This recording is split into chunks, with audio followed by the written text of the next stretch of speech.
So I have the chat and the screens all pulled up. So any questions, please, guys, if we could please turn on our cameras.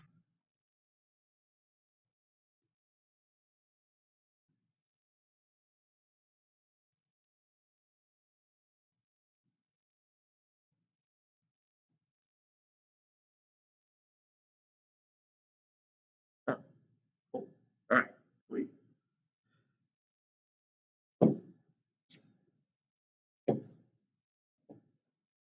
All right, so last class, change the camera.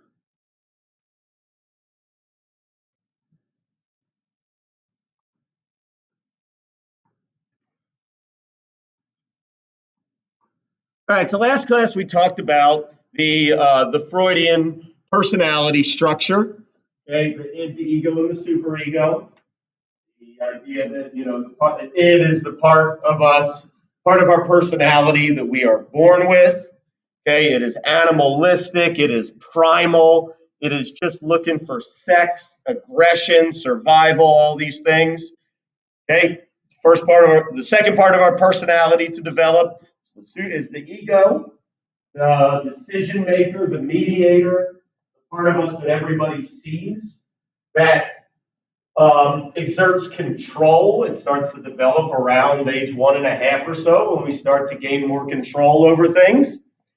Okay, and its job is to moderate the id, right? Is to satisfy the id in realistic ways.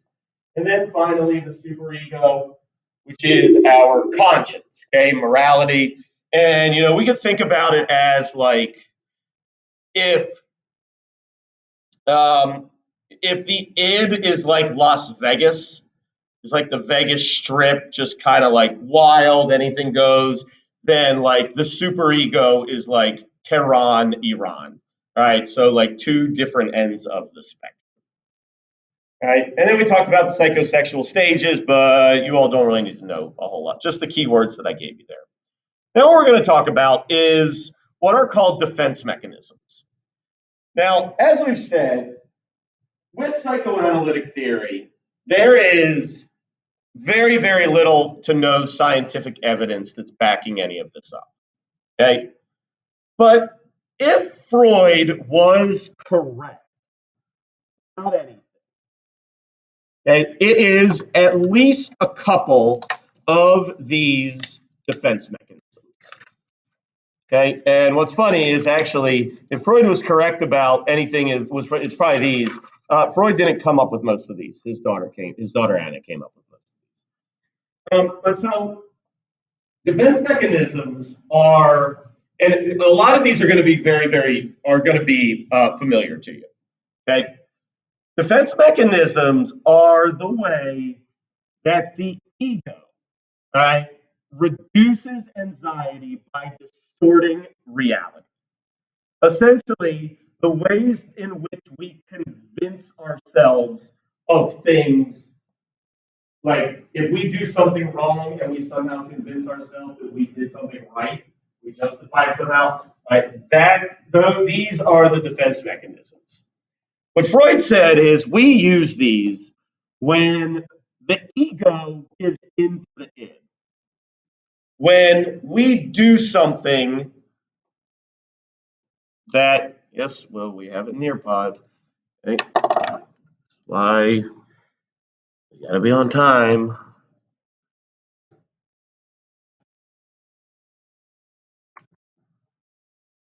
When we do something, essentially when our attitude and our behavior don't match up, when we kind of give into the id, that is when we are going to use these for the most part. Later on in another unit, we will call this cognitive dissonance.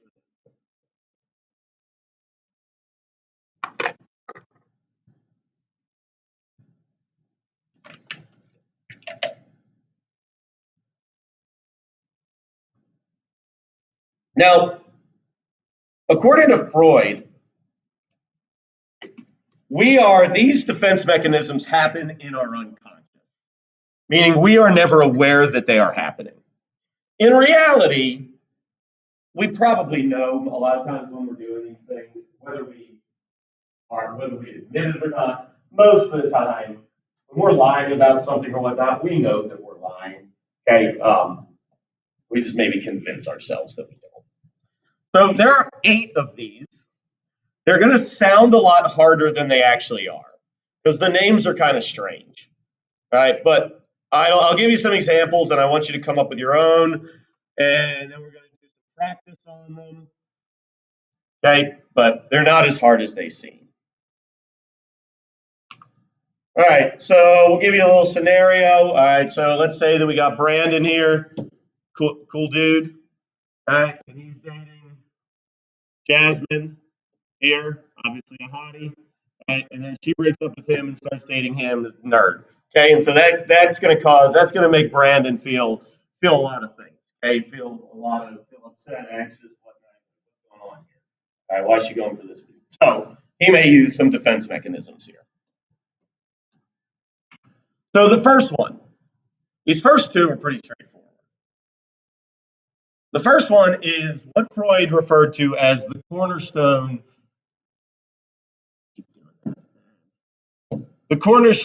of psychoanalysis. Okay, the whole basis of getting into our psyche was to try to extract repressed memories. Okay, Freud said that the basis of all defense mechanisms is we try to push anxiety-causing thoughts, behaviors, memories, any of those things.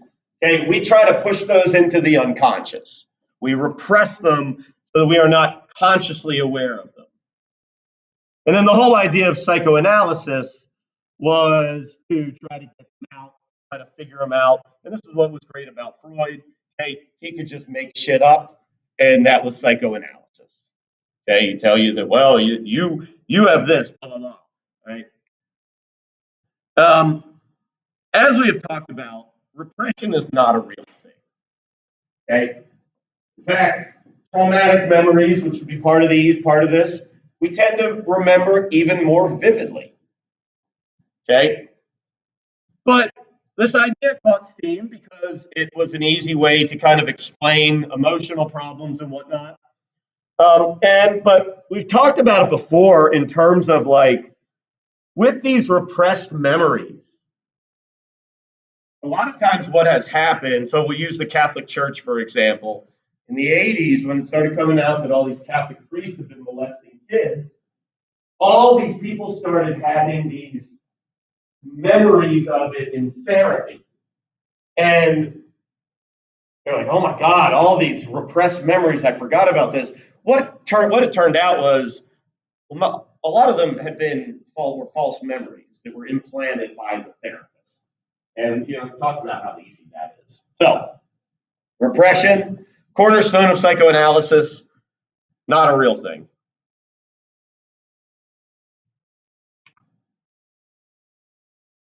Regression. So repress means to push down. Regression means to go backwards. Regression is when we are faced with some sort of anxiety-inducing situation or whatnot, we retreat to an earlier psychosexual stage. Right? So does anybody in here still sleep with a childhood blanket when you're upset? Anyone? All right, Emily, Carly, okay. Anybody else? You all? Okay, all right. Anybody here's suck their thumb? No. Good. I saw somebody in class. Okay. But that sort of thing, or anybody when you're upset, you just need to get a hug from your mom. Okay. All right. That would be considered regression. Okay. Regression is just basically it can be 2 different things. Right. It can be either just going back to an earlier, acting younger.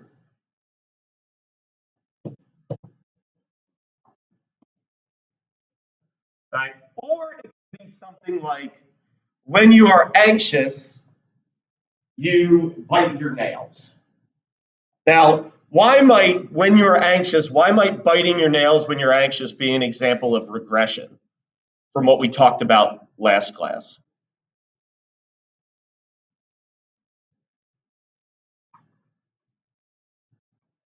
Anyone? Oral fixation, yep. Okay. It is going back to where some psychic energy is fixated. Okay. Reverting back to the oral stage, biting your nails is an oral fixation.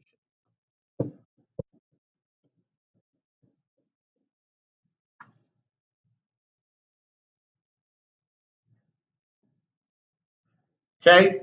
So we obviously do this, but it's not because we're reverting back to an earlier psychosexual stage. We're not trying to get sexual gratification out of chewing gum. All right. Any questions there?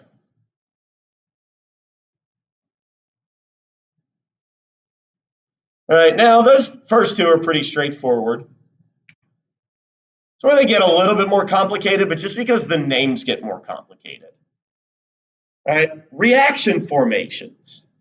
This is one of the ones of them that they know for sure is a real thing. And whether we do it consciously or unconsciously, they don't know. They think it's fun. But they know like this has been studied, and this we do this. A reaction formation is when we feel one way,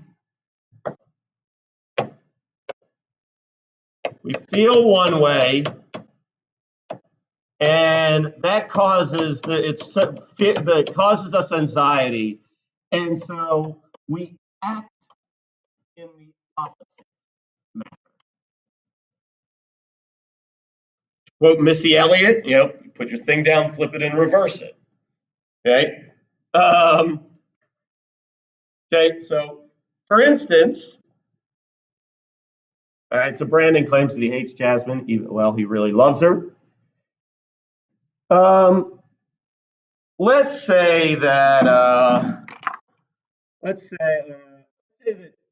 Allison Lennox is in 5th grade, okay, and Allison has a crush on a boy. All right, how is Allison probably going to act towards that person that she has a crush on?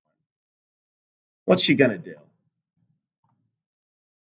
Well, maybe she's going to flirt. All right, but think about when you were back in like 4th, 5th grade, and you had a crush on somebody. How did? Yeah. What are you gonna say?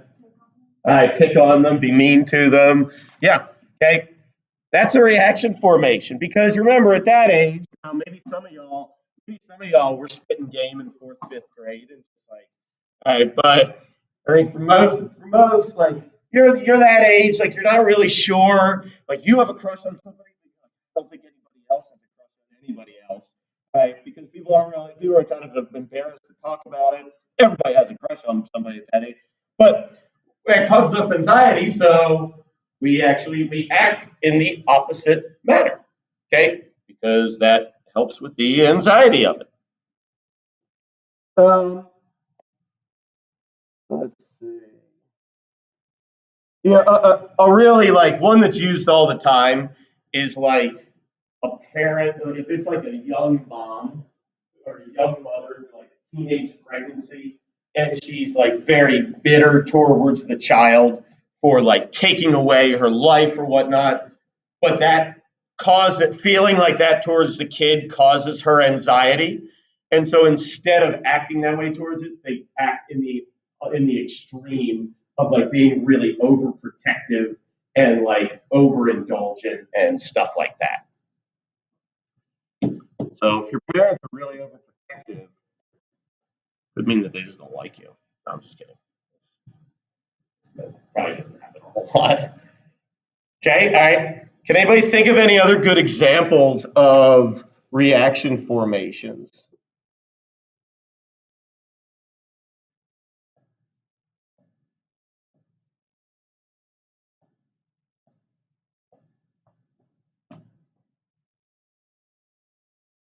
Anyone?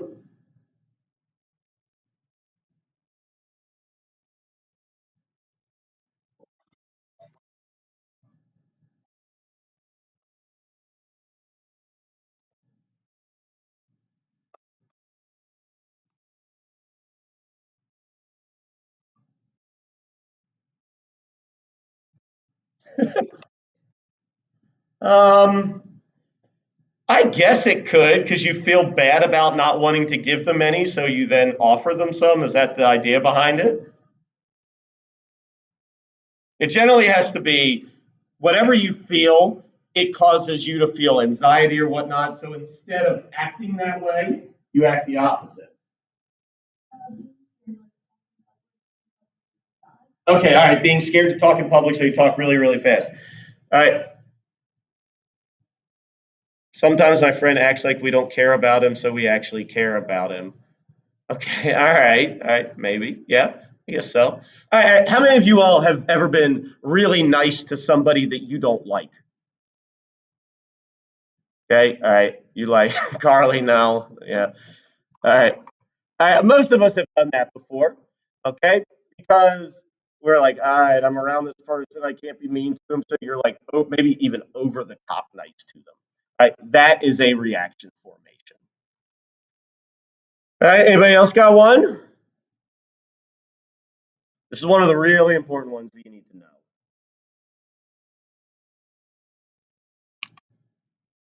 All right, now, one that some of you all have probably heard of before. Has anybody ever been told that if you're like getting mad at somebody and somebody tells you that you're projecting? Has anybody ever been told that you were projecting before?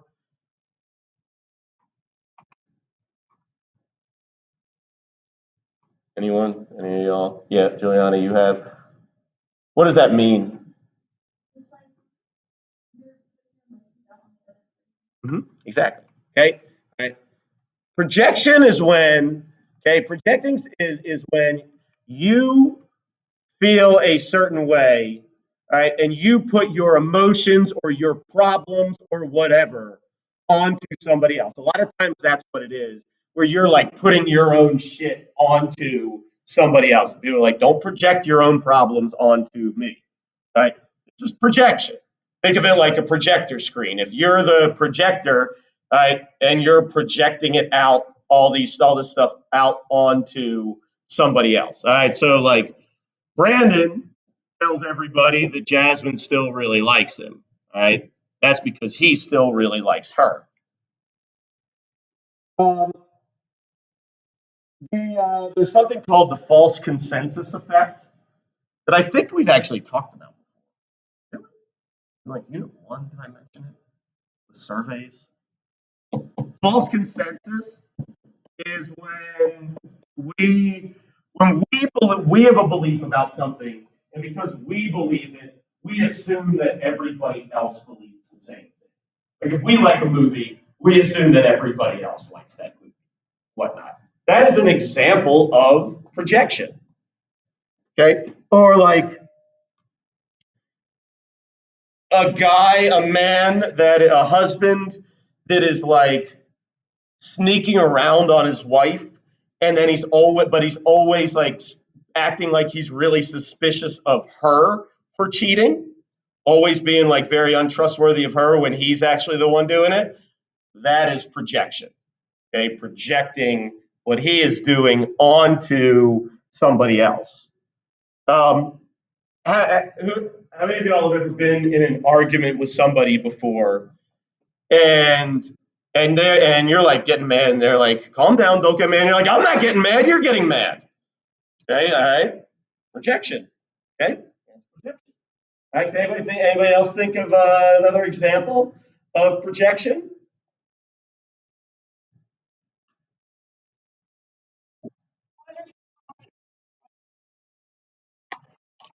Exactly. Yep. That is a Emily. That's a really good example.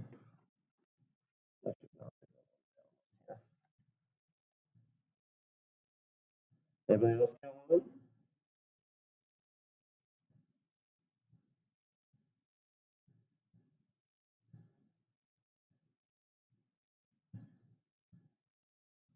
I'll have a bad day, then go off on my family for no reason other than me having a bad day. McKenna, that is actually one that we will talk about here in a sec. That is more what's called displacement. This is where we feel one way and we say that somebody else is doing the thing that we are doing. Okay? So like if you're cheating and then you go around and accuse other people of cheating, that's projection. Or that I mean cheating, but like cheating on a test. All right. Any questions there about projection? We'll do some practice here with these in a few minutes. Get through this pretty quick.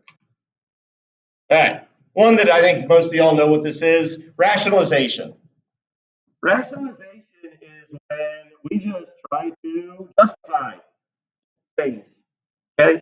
Especially when something goes wrong, or when we do something wrong, we try to find ways to justify why we did that thing wrong. All of us do this. Okay? We want to take the blame off of ourselves. Okay? So, if Jack asks somebody out, she says no, right? Jack's probably going to tell people that, well, I didn't really think she was that cute, anyways. Okay. Or if you get rejected from a college, you apply to a school, you get rejected from it. What are you probably going to say when you get rejected? I didn't want to go there anyway. Yep. Or you fail a test, and then after you fail a test, what do you usually say after that? All right. Or like I didn't really study, anyways. Okay. Even if you did. All right. Can anybody think of any other good examples of rationalization?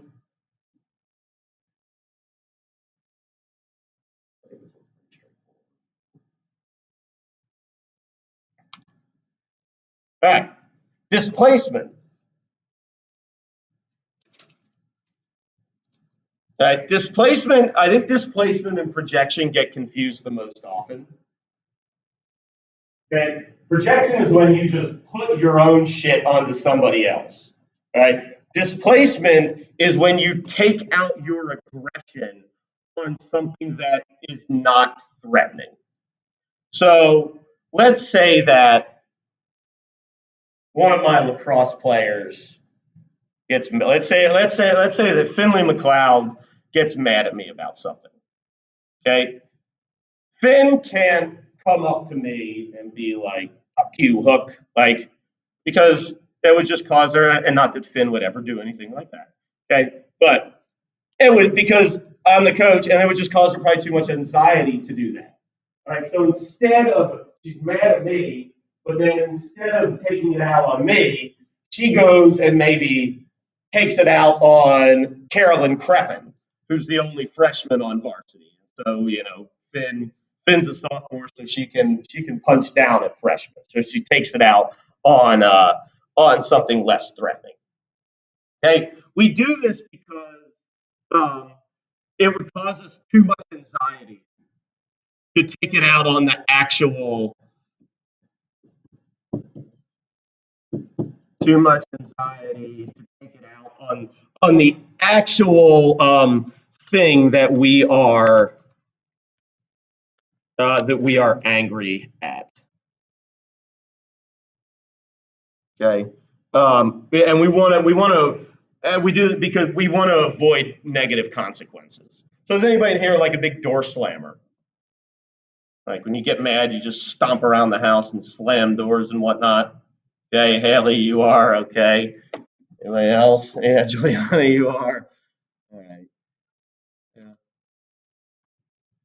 I'm glad. I'm glad I don't have teenage kids or kids in general. Right. All right. So that's displacement. Okay. Or if your dad mad at his boss. So he comes home and he kicks the dog, which please don't. Yeah, it wouldn't be good. Don't do that. All right, but that's this. All right. Anybody think of any other examples? Sometimes your teachers might do this. Okay. Anybody ever had a teacher that you could just tell on some days they just like came in hot and just like pissed off like right away? That might be because maybe things weren't great at home. All right, so they're taking it out on you all. Okay. Refs make a bad call and you. Yes, yeah, Nithya, that's a good one. Refs make a bad call against you, and then the next time you're playing, you take it out on an opposing player.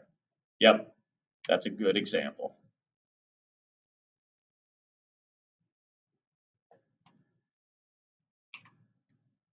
All right, now all of those Freud said are very unhealthy because they are just ways of just kind of distorting reality and creating our own reality, which isn't actually reality.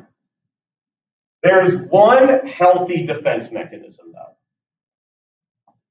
Older brother takes it out on little brother after being yelled at by dad. Yeah, that's the whole like shit rolls downhill. You get yelled at by, uh, Carly's mom yells at Carly, and then Carly yells at Maddie after that. Like that's it's displacement. Okay. All right. So the only healthy one that Freud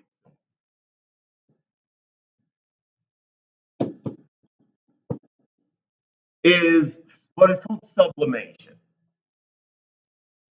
Okay, and this one gets confused with a reaction formation. Okay, but remember, a reaction formation is when we just feel one way and then we act in the opposite way. Sublimation is when we have an unacceptable or aggressive impulse or whatnot, and we channel that energy into something that is socially acceptable. Okay, so it's turning something negative into a positive. It is also called transfer.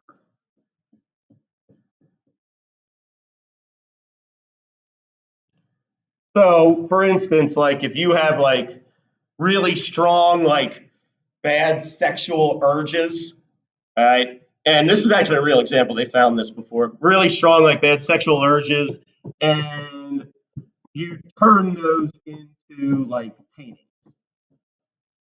Okay, maybe that's what like Georgia O'Keeffe. Maybe that's what she. Okay, or you're upset, you're mad at something, and you write a song. Taylor Swift has had an entire career off of this. Okay, or it could be, you are upset about something, you go for a run. Okay, that's sublimation.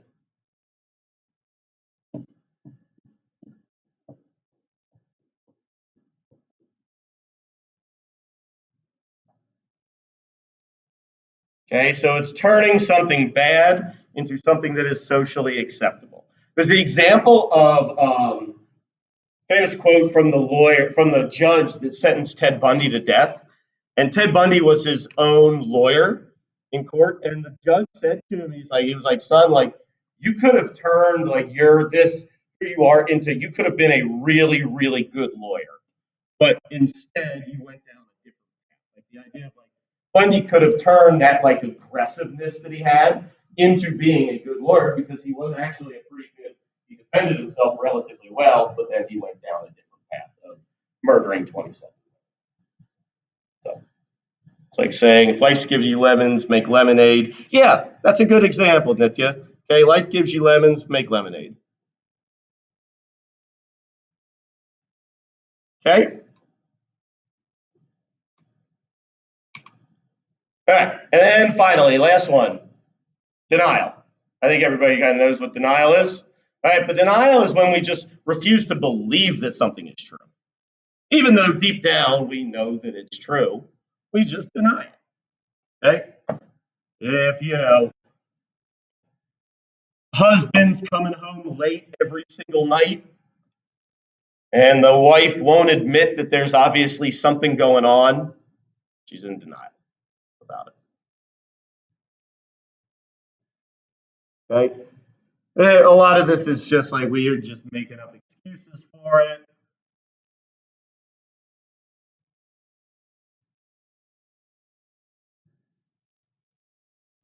Okay, somebody given a cancer diagnosis and they just won't acknowledge it. This is different than repression because denial is just simply not acknowledging the thing. Repression is pushing it into the unconscious.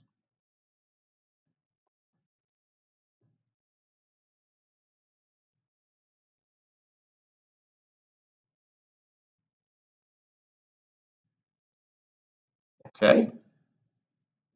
All right. Are there any questions about those 8 before we do a little bit of practice on these?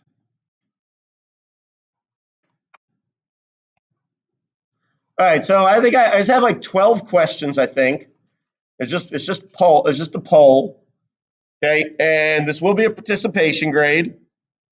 And all I want for you to do is just figure out which defense mechanism is being described in each example. So,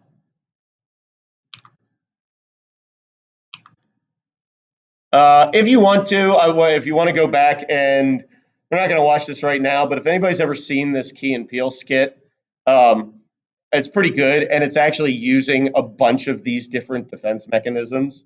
Key and Peele they are very, very smart, and so when you go back to student paste, it should be on there.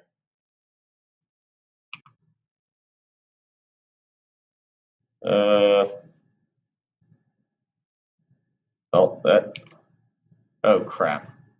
Hold on one sec. I did something wrong.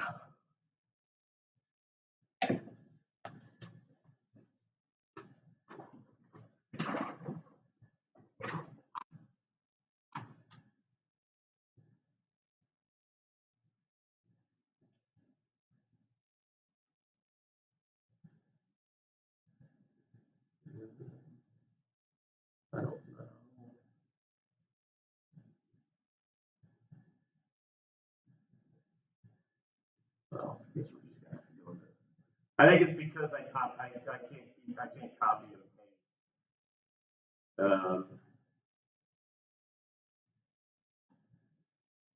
I wish there's not a way to like combine two things. With Nearpod, you can't copy and paste stuff. Shouldn't. All right, we're just gonna have to use a different one here.